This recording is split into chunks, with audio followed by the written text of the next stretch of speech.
Shalom, shalom à tout le monde et soyez grandement bénis. Ici le prophète Angel Winowan. Et par la grâce de Dieu, je viens encore avec un enseignement hautement prophétique, hautement spirituel pour te permettre de comprendre les mystères cachés. La Bible est claire lorsque Dieu va dire « Et mon peuple périt faute de connaissance ». Vous connaîtrez la vérité et la vérité vous rendra libre. Alors, par la grâce de Dieu, le Saint-Esprit m'a inspiré un thème assez spécial, très indispensable pour toi qui es en train de m'écouter.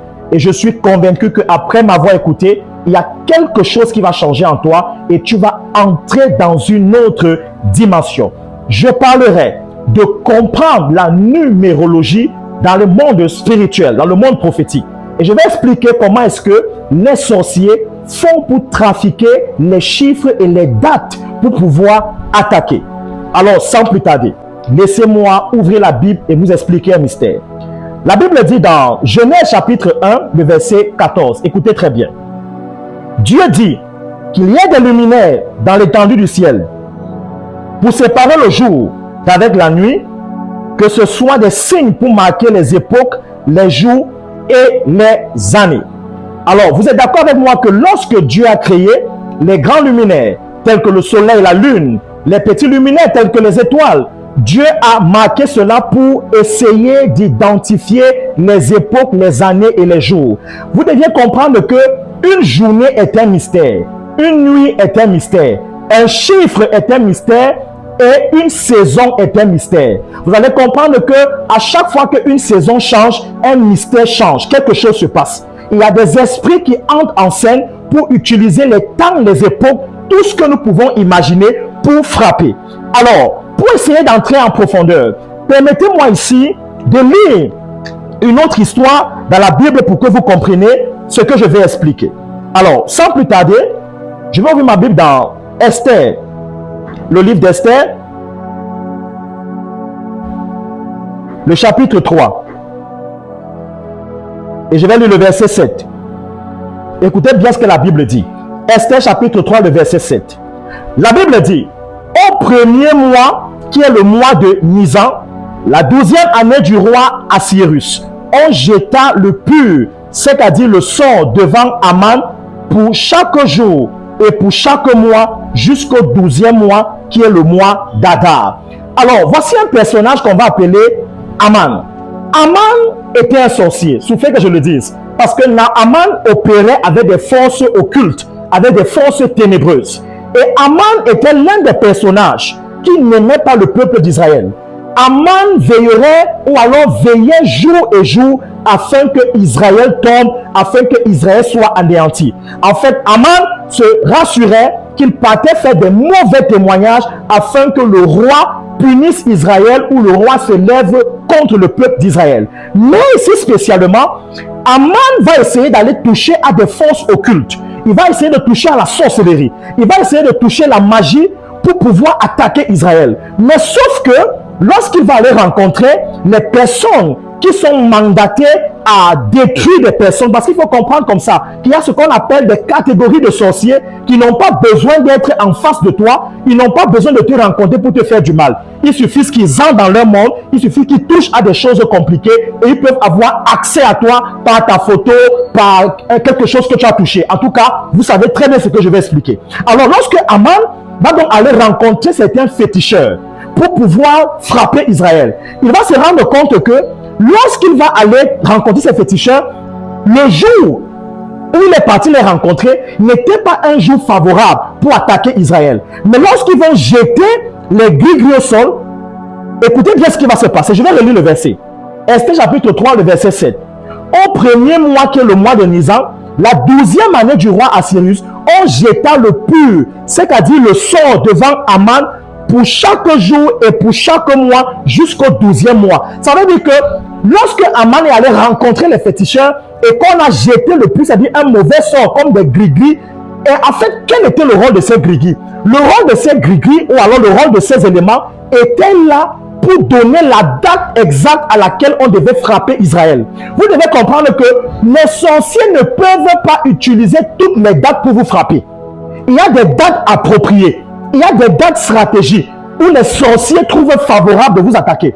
Donc, lorsqu'on a jeté le mauvais sort par terre, on s'est rendu compte que le meilleur moment pour frapper Israël, selon la cartographie spirituelle et maléfique, ça devait être quoi? Le 12e mois.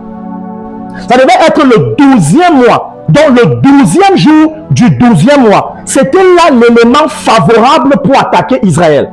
Or, si on revient avec le calendrier actuel, le 12e mois ici représentait le mois de décembre. Donc, ça veut dire qu'à l'époque, il n'y avait pas décembre. Mais si on renvoie l'histoire à nous aujourd'hui, on va se rendre compte que le meilleur mois qui était favorable pour frapper Israël, c'était le mois de décembre. Alors, si nous sortons un peu du contexte d'Israël, on revient sur vous. Est-ce que tu sais qu'il y a toujours un mois? Si tu observes bien, tu vas remarquer qu'il y a toujours un mois où un genre de malheur t'arrive. Pareil qu'il y a toujours un mois où un genre de bénédiction t'arrive. Parce que le mois là est un mois favorable pour les sorciers afin de t'attaquer. Ne blaguez pas avec les chiffres et les mois. Et je parlerai notamment de ce que j'appelle les dates d'anniversaire. Vous devez comprendre que Satan est tellement stratégique. Lorsque j'observe mes notes, on va se rendre compte que Dieu, en créant les chiffres et en créant les dates, il savait qu'il y a des éléments favorables ou stratégiques qui allaient arriver à l'humanité. Satan aussi a profité de ces éléments-là pour pouvoir s'infiltrer et pour pouvoir diviser l'humanité. Si je prends par exemple Dieu, lorsqu'on parle du chiffre de la bête dans l'Apocalypse, on va te parler de quoi? De 666, qui est quoi? Le chiffre de la bête. Mais observez bien, pourquoi est-ce que Satan va utiliser 666 pour pouvoir établir cela au niveau de la bête afin de détruire l'humanité et de détruire l'homme? Observez bien, l'homme a été créé le 6e jour. C'est le 6e jour que Dieu va créer l'homme. Parce que Dieu a d'abord tout créé et le 6e jour, il va créer l'homme. Et le 7e jour, il s'est reposé. Et remarquez très bien que le 6e jour, le chiffre 6 est attribué à l'homme. C'est le chiffre de l'homme. Donc, Satan savait que le chiffre 6 appartient à l'homme. Et que l'homme devait jouir de la bonté, de la richesse que Dieu avait établie sur la terre. Mais remarquez pourquoi Satan va utiliser le chiffre 6, 666, 6, 3 fois, pour pouvoir attaquer l'homme, créer une bête qui va influencer l'homme. Et remarquez bien qu'il va créer 666 6 fois, 3 fois, donc 6, 3 fois, 6, 6, 6. 6 revient 3 fois. Et revenons sur le chiffre 3. Qu'est-ce que symbolise le chiffre 3? Le chiffre 3 est le chiffre de la Trinité. C'est le chiffre de Dieu. C'est un chiffre divin. On parlerait même du chiffre de la résurrection, parce que Jésus-Christ a été ressuscité le 3e jour. Et le chiffre 3, on parle de la Trinité. Dieu le Père, Dieu le Fils, Dieu le Saint-Esprit. Donc, vous voyez que Satan va prendre le côté influent de Dieu, qui se retrouve dans la dimension du chiffre 3, et le côté de l'homme, qui est le chiffre 6. Il associe les deux chiffres pour pouvoir frapper l'homme. Donc, toucher l'homme dans son humanisme par l'influence spirituelle, qui est le chiffre 3. Vous voyez que Satan est stratégique. C'est pour dire que ton jour d'anniversaire et ta date de naissance est très favorable pour un sorcier afin de t'attaquer. Vous ne devez pas blaguer avec ça. Vous ne devez pas rire avec ça. Il y a des gens qui blaguent beaucoup avec les dates d'anniversaire. Ne blague jamais avec le jour où tu es né. Ne blague jamais avec le jour où tu t'es marié. En tout cas, chaque date qui symbolise un événement heureux qui t'est arrivé, ne méprise jamais ce jour. Parce que ça sera un moment stratégique par lequel Satan va toujours passer pour frapper ce qui t'est arrivé. Vous devez comprendre ces choses-là. Satan est tellement stratège. Il est tellement stratège. Alors, vous devez comprendre. Lorsqu'on parle des calendriers, par exemple, occultes, vous devez comprendre qu'il y a des calendriers spécifiques avec lesquels les hommes occultes se rassemblent pour agir. Notamment, ne blaguez jamais avec le mois de janvier et le mois de décembre. Décembre clôture une année. Et vous allez comprendre, vous allez remarquer que c'est toujours en décembre qu'il y a toujours des crimes rituels. Parce que les gens veulent quoi? Exploiter la fin d'année pour pouvoir manifester leur puissance, pour pouvoir verser le sang innocent afin de renouveler leur force pour l'année qui commence. Et remarquez parfois aussi le mois de janvier est un mois où il y a beaucoup d'oppression maléfique parce que c'est le début d'un mois afin que les sorciers se rassurent d'établir leur règne afin d'impacter et d'influencer. Vous ne devez pas jouer avec ces choses, mes amis. Et remarquez bien, Même lorsqu'on observe l'humanité, il y a toujours des périodes où il y a des événements qui arrivent. Ceux qui ont vécu à l'an 2000, il y a eu une épidémie en l'an 2000 qui a frappé l'humanité. Et remarquez que 20 ans plus tard, il y a une autre épidémie qu'on appelle la Covid qui est venue frapper aussi le monde.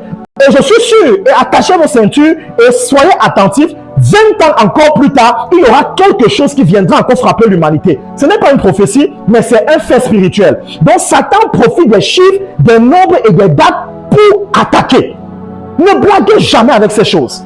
Il y a des gens, quand je vois, comment est-ce que le jour de ton anniversaire, au lieu de prendre un temps de prière pour consacrer ce moment entre les mains du Seigneur, pourquoi est-ce que tu vas prendre le jour de ton anniversaire pour aller peut-être fêter dans une boîte de nuit, aller boire l'alcool, aller faire ci? Non, ce sont des portes que parfois vous ouvrez à Satan. Vous deviez prendre ces moments pour prier. Apprenez à consacrer entre les mains du Seigneur ou dans la présence de Dieu les chiffres prophétiques de vos vies et les dates prophétiques de vos vies. Ne jouez pas avec ça. Beaucoup de destinées ont été frappées parce que Satan avait profité des calendriers de vos vies pour vous attaquer.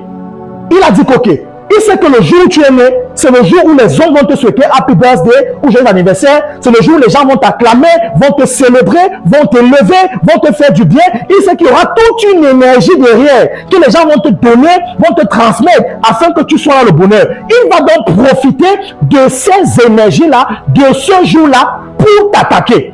Et parfois aussi, il y a des dates où tu as peut-être perdu un proche. Ça peut être un parent ou un enfant ou un époux. Tu as perdu un proche. Et remarquez très bien, Satan peut profiter des dates de deuil pour souvent vous attaquer. Il y a des enfants comme ça. À chaque fois que le jour, la date du décès de ton père arrive, il y a toujours une maladie qui te prend. Il y a toujours un phénomène. Le jour où on avait enterré ton père ou ta mère ou un proche, il y a toujours un malheur qui t'arrive le jour-là. Pourquoi? Parce que Satan profite de ce calendrier-là pour t'attaquer. Donc, Aman est allé voir des féticheurs. Et lorsqu'ils ont lancé les grigles au sol, on lui a démontré que la meilleure façon d'attaquer Israël devait être le 12e mois de l'année. Donc, si on renvoie le mois aujourd'hui, on parlerait de décembre. Faites très attention, mes amis. Vous devez comprendre. Alors, comment est-ce que se protéger? Lorsque on fait face à des dates prophétiques pour nous, comment est-ce qu'on peut se protéger? Vous devez comprendre que vous devez chaque jour recourir à la prière. Ne blaguez pas avec la prière. Si jusqu'ici tu prends toujours la prière comme étant un fardeau, comme étant une charge, comme étant un élément qui va toujours t'amener à dormir ou à avoir du mal, tu te fais du mal. La prière est l'une des plus grandes bénédictions que Dieu a données à l'homme. La prière est une arme de protection. À chaque fois que ta date d'anniversaire est sur le point d'arriver, ou une date de mariage, ou peut-être une date où il y a eu un malheur ou un événement qui t'a marqué ou a marqué ta famille, à chaque fois que la date là est sur le point d'arriver, prends toujours un temps de prière. Soit cherche un homme de Dieu qui va prier pour toi, ou toi-même prie. Crée une atmosphère de prière pour annuler, pour contrecarrer, pour renverser et pour déstabiliser les œuvres du diable qui vont se dresser contre toi. Si vous lisez par exemple Psaume 118 de verset 24, vous allez comprendre ça. Très important. Vous devez maintenant ce qu'on appelle sanctifier les dates. Apprenez à sanctifier vos dates, notamment anniversaire, des projets, des voyages, dans le sang de Jésus. Parce que le sang de Jésus est la seule arme qui recouvre et qui cache contre toute forme d'influence maléfique. Apprenez à sanctifier vos jours. Ne prends pas ton jour d'anniversaire pour aller commencer à faire la fête avant d'avoir consacré ce moment entre les mains du Seigneur. Je connais des personnes qui sont mortes leur jour d'anniversaire. Et il faut comprendre que Satan profite des énergies pour frapper. Et les chiffres sont des énergies. Les dates sont des énergies. Alors, vous devez comprendre autre chose. Vous devez annuler les cycles des malédictions répétées. Vous allez comprendre qu'au niveau des dates et des chiffres, il y a toujours des événements qui reviennent, comme j'ai dit au début. Tu vas te rendre compte que quelqu'un m'a dit non, à chaque fois que tel mois arrive, il y a toujours une maladie qui m'arrive. Je tombe toujours malade. Observez bien, il y a toujours des phénomènes qui nous arrivent pendant une certaine période. Vous devez donc apprendre à faire des proclamations pour déstabiliser cela, pour détruire cela, pour déclarer que chaque mois, parce qu'il y a toujours un malheur qui m'arrive, j'annule ce mois, je déstabilise les œuvres derrière ce mois-là. Vous devez prier comme ça. Très important. Vous devez proclamer les chiffres bibliques. Le chiffre 7, c'est le chiffre de la perfection. Le chiffre 12, c'est le chiffre du gouvernement. Et le chiffre 40, c'est la délivrance et une nouvelle saison. Parfois, à un moment donné, à chaque fois, par exemple, qu'un chiffre arrive, et que peut-être le 7 d'un mois, tu peux te lever le 7 d'un mois, tu déclares la perfection, parce que Dieu a créé l'humanité, et le 7e jour, il s'est reposé. Donc, parfois, prenez le chiffre 7 et faites une prière pour proclamer la perfection. Parfois, prenez le chiffre 12. Jésus a choisi 12 apôtres. On parle des 12 tribus d'Israël. Donc, le chiffre 12 ici représente quoi? Le gouvernement. Dieu s'est choisi 12 personnes, 12 tribus pour pouvoir manifester quoi? Un certain gouvernement. Donc, parfois, proclamer le gouvernement de Dieu, parfois à chaque 12. Lorsque 12 arrive, proclamer le gouvernement de Dieu. Il y a le chiffre 40. Jésus-Christ a pris 40 jours de jeûne de prière pour commencer le ministère. Moïse a fait 40 jours sur la montagne pour pouvoir obtenir les lois de Dieu. Vous devez comprendre que le chiffre 40 est le chiffre d'une délivrance et qui introduit dans une nouvelle saison. Donc apprenez par la grâce de Dieu à reconnaître les chiffres prophétiques et à proclamer l'onction et la puissance de Dieu dans ces chiffres-là pour pouvoir expérimenter quoi? La délivrance. Vous devez comprendre ça. Et nous bénissons le Seigneur pour sa grâce. Ne blaguez pas avec ça, mes amis. Ne blaguez pas avec les chiffres. Ne blaguez pas avec les éléments qui se répètent. Lorsque tu te rends compte qu'un événement se succède déjà plus de 3 fois ou 3 fois de suite, lorsque j'observe mes notes, vous devez comprendre ça. Lorsque tu te rends compte qu'un événement se produit déjà 3 fois, par exemple, ça peut être un accident. 3 fois de suite, un accident t'arrive, fais attention.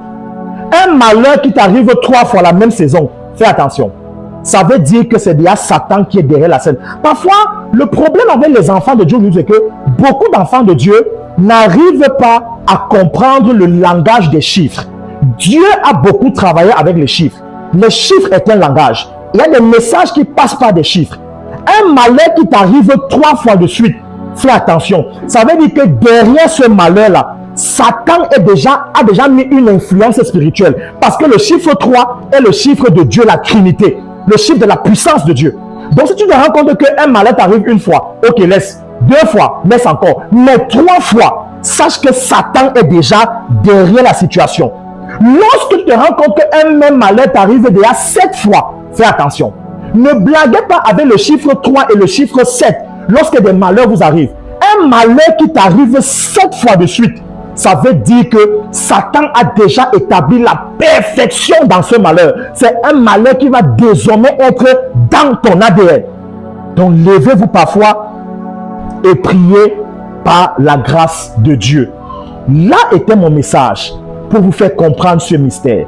Vous ne devez pas blaguer avec ça. Vous devez comprendre ces choses-là. Ne jouez plus avec vos dates. Ne blaguez plus avec les événements qui vous sont arrivés pendant certaines dates. Et aussi une chose, apprenez à marquer les dates. Apprenez à marquer les chiffres. Parce qu'une date peut te sauver. Satan passe toujours par des dates, pas des calendriers pour agir. Ne blaguez pas avec cela. Ce n'est pas pour rien que les dates arrivent. Pourquoi est-ce que tu as programmé que telle période tu feras ton anniversaire, telle période tu feras ton mariage, telle période il y aura un événement? Parce que les dates nous contrôlent et les chiffres nous contrôlent. Aussi vrai que les dates et les chiffres nous contrôlent, aussi vrai Satan passe par des dates et par des chiffres pour nous attaquer. Et je prie le Seigneur pour toi. Toi qui as toujours été victime d'un malheur qui t'est arrivé pendant une certaine date ou avec un chiffre, je prie que la puissance du sang de Jésus te libère et te restaure. Je déclare et je décrète que toute conspiration mystique qui a été établie contre toi derrière une date, je ne connais pas. Il y a quelqu'un dans ta famille, un malheur qui a dit que pendant cette date, il y a toujours un malheur qui va frapper ta famille ou ta vie. Je prie pour toi qui m'écoutes. J'annule ce malheur au nom puissant de Jésus.